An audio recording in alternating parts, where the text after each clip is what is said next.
Oh, thank you. Okay. Hey, it's Christian with Motorized Bikes. Now, that's not even real.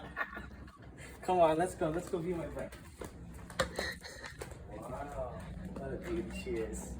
So I'm gonna give you a few tips, pointers, and things how to fill up your gas.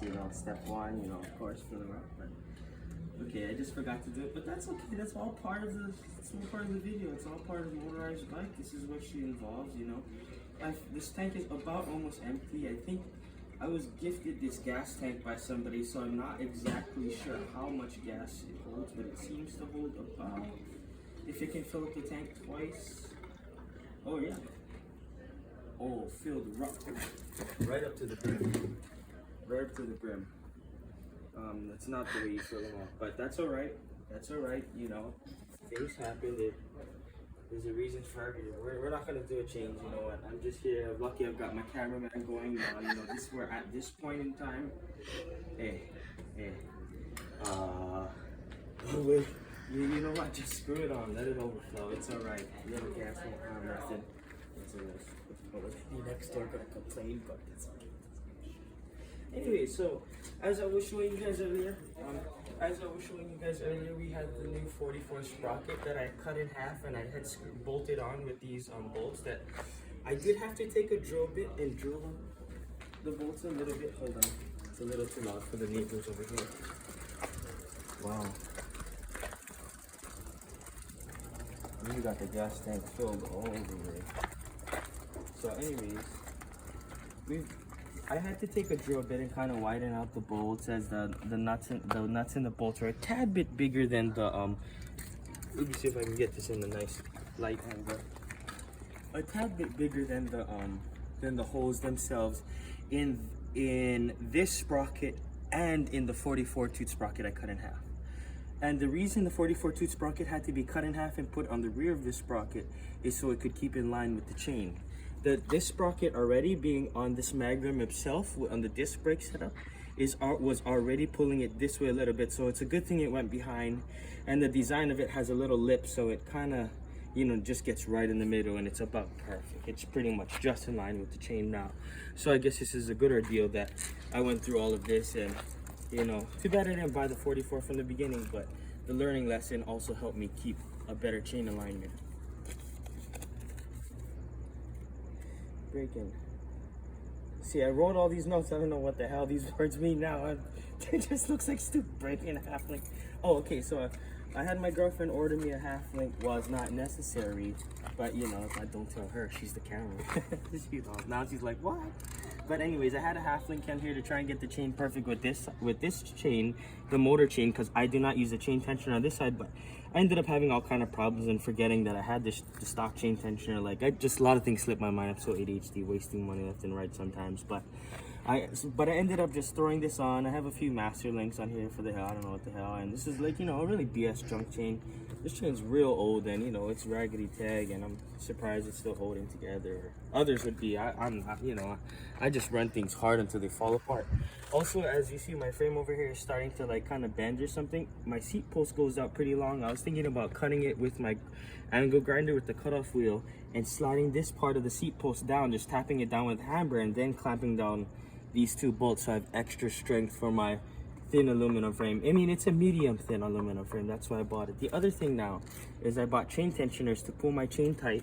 So as you can see on this side, since I have very, very low clearance, I have about a credit card in between the chain and the frame right over here.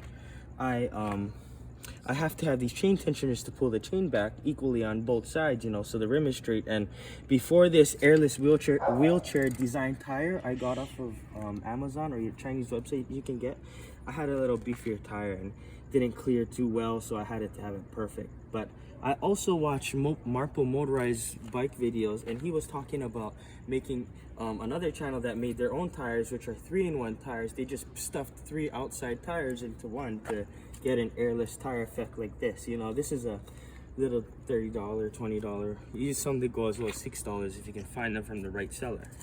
Okay, a cup holder broke anyways, put that back on. I'm gonna cut this off for my little thing so my bottles can go down, because my little rack over here is space. Next thing on our list, spacing gear. Oh yeah, and so when the gear was cut and there's this little space here, the chain would get stuck to it as the bike was riding a little bit, not too severely, but to the point you're like, oh, hope that doesn't break or something. But you know me, I wore it into place, and now look, you know, it goes perfectly. But at first the chain would kind of catch and kink on it, but I guess now too it doesn't have a chance with the chain so tight, you know. But I would hear it giving a little clicking sound, but now it looks like, I guess it either wore down a little bit or spaced itself up equally on both sides. All right, these are always coming lewd. I was gonna put JB weld in these bolts, put them in, but maybe I'll leave them as is, because whatever, you know, so I don't mess up the cranks by trying to cut it off, you know, if ever something goes wrong with the bottom bracket, you know what I'm saying? Let's not ruin myself for the future. I also, oh, by the way, also, LA Hoover, he bought these wrist pin clips off of Amazon, and I talked to him and he recommended them to me, and I seen they're like from Zeta Motorsports or whatever, but he apparently got them and they came in correct with the single ear. I got the traditional stock wrist pin clips for the piston, and you know, and so basically had to make my own. And I found out it's not good to even run the single ears. You're supposed to clip off both of those little ears, or single ear where people use the pliers to grab onto the wrist pin clip. You're supposed to clip those off because two strokes have so much power and movement and blowing up and stuff. You see other videos like I have that I answered that question about that, because I scuffed up mine when one of the ears came off. But anyways, you have so much power, they break off those little ears, or if they don't break off from rubbing, they'll probably eventually maybe warp or break off, and it's probably better just to have the C and keep replacing that C. And the way you get off that C out of the wrist pin clip without using pliers, because there's no ears, is you use a Dremel and you grind a little slot in it. That way you twist the C around and you can use a pick to pull it out. But that's in my earlier videos. You can look in the comments to see I answered that. 3 times clear chain. Okay, shoot, that's the only thing. I just can't understand my first thing, but okay, so that's what I have going on so far. Choking up, I can't remember everything I need to know, but hey, that's all a part of these videos, you know, getting to express yourself. And shit, now here we go. I don't know what's going on now. Anyways, oh, I cut out the baffle in my pipe. I've got these Red Bull cans or whatever, tin cans, covering them up, and I've got the original cap on there. It doesn't hold on with the screws, so I just have another hose clamp. This hose clamp's for, I don't know, just another soda can that's connected to another soda can. I have a little intricate soda can design because I realized how loud this stupid thing is without the thing, the baffle and all that crap, and even with the cap and the hole drilled out in the cap, like, god damn, the thing's like all fucking loud. So that's what's going on here, and this is to cover the slit from the angle grinder, cutting the baffle out next to the straight pipe.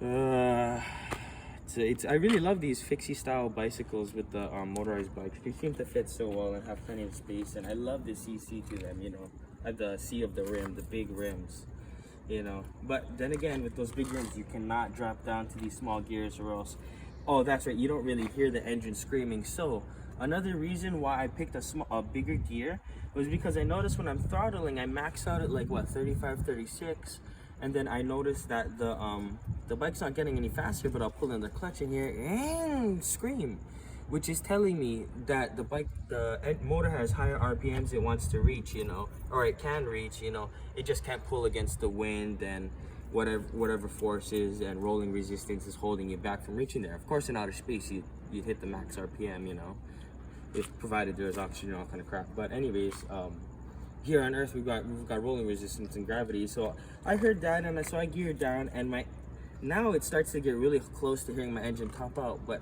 I haven't done a speed run yet, so I will find out. I also did a Dremel. I also got a Dremel set from Walmart, a cheap Dremel set, and I was able to kind of, I didn't do much. I didn't change the size of the inside of the holes, but everything else on the holes, I just smoothed them out and changed everything else around the holes, like everything else except the thing, so I didn't mess with the timing or anything. And even the inside transfer ports, I didn't even really grind down on those because, oh, my cameraman's hating this long video right now. But okay, we'll just cut it short for now. So, no, that's fine. We'll go around. That's fine. There's just extra lighting. You know what I mean? It's all good. Anyways, yes, my cameraman's getting tired, so I will get back to you guys on another video. She's happy to end it now. Thank you for videoing with me. Aloha.